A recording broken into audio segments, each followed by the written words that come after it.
আসসালামু আলাইকুম গাইস, দেখতেই পাচ্ছ তোমার চলে আসলাম সৌদি আরবের সবজি মনে করো যেখানে উৎপাদন হয়, ঠিক আছে নি। তো এখানে আমি রাস্তা দিয়ে যাইতেছি ওই দিক দিয়া, তো মেন রোডের পাশে, ঠিক আছে, এই যে দেখতেছো এখানে তোমার মানে শাক, ঠিক আছে, এটা শাক। আর ওই যে এখানে তোমার দেখতে পাচ্ছ এর সাথে আছে কি তোমার পানির ট্যাঙ্কি, এই যে এই কারণে মনে করো যে এই যে মরুভূমির মধ্যে এই যেগুলো হইতেছে। আর ওই যে দেখতে পারতেছো যে আমাদের বাংলাদেশি ভাইয়েরা ওখানে তোমার কাজ করতেছে, তোমাদেরকে আমি দেখাই, লোক দেখো ওদের, ঠিক আছে। ওই যে ওরা তোমার শাক তোমার মানে প্যাকেটিং করতেছে। আর ওই যে আমার সাইডে ওই যে আছে আরও, ঠিক আছে, আমাদের দেশি ভাইয়েরা কাজ করতেছে।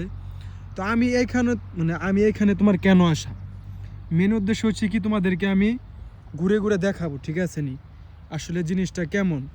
তো এই যে আমি, ঠিক আছে গাইস, এই দেখতে পারতেছো, তো এটা আসলে কি শাক, কেউ যদি জানো তাহলে প্লিজ কমেন্টে বলবা, ঠিক আছে।